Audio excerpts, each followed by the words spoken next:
Réalité vous présente l'instant métropole.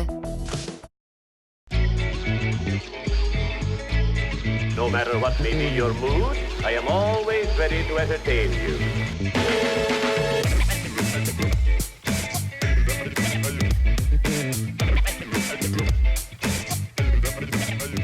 Alors, un bureau d'études géotechniques, son travail, c'est d'appréhender le comportement des sols pour un ouvrage ou un immeuble donné en fonction du terrain précis sur lequel cet ouvrage va être construit.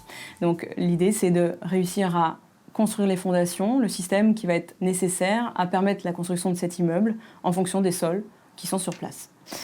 Alors le maître d'ouvrage, donc là, m'a consulté, c'est-à-dire qu'il m'a envoyé un dossier de consultation pour que je lui rende une offre d'études géotechniques. Donc il m'a envoyé le permis de construire de son projet. Donc ici on voit par exemple que le terrain naturel est visiblement en pente. On est dans un contexte comme ça, où on va avoir le bâtiment qui va s'inscrire avec un niveau de sous-sol qui va être donc un niveau enterré de ce côté-là, alors que de ce côté-ci, on va être quasiment enterré de 2 niveaux. On regarde le risque inondation, est-ce qu'on est ou pas dans des zones qui sont recensées comme présentant des risques de remontée de nappe importants?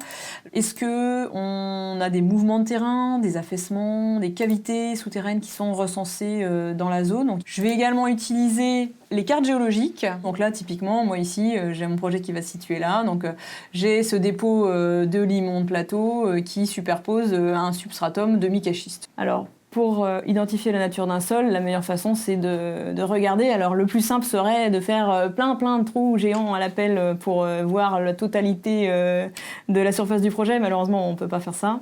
Donc, par défaut, on fait des forages, qui sont des petits forages qui font 6 à 10 cm de diamètre, qui descendent à des profondeurs qui vont intéresser les fondations. Donc, dans ces forages-là, on va réaliser différents types d'essais qui nous permettent à la fois donc, de déterminer leur nature, mais également leur compacité, puisque c'est surtout la compacité qui va jouer dans le système de fondation qu'on va mettre en place. Donc là, c'est la sonde pressiométrique qu'on va donc descendre dans le trou de forage.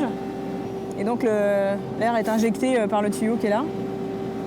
Elle va permettre de mesurer la réponse du sol. Elle va se dilater en largeur et on va donc vérifier, nous, en fonction de sa capacité de dilatation, si le sol est très compact ou au contraire s'il est très mou et qu'il laisse la sonde se dilater très largement. À l'issue de cette phase-là, on va récupérer ces données qui ont pour objectif de dire au maître d'ouvrage, il va falloir que vous construisiez votre bâtiment avec tel type de fondation, vous avez tel type de problème vis-à-vis des soutènements et des ouvrages avoisinants. Tous ces problèmes-là sont à prendre en compte et on va pouvoir commencer les travaux.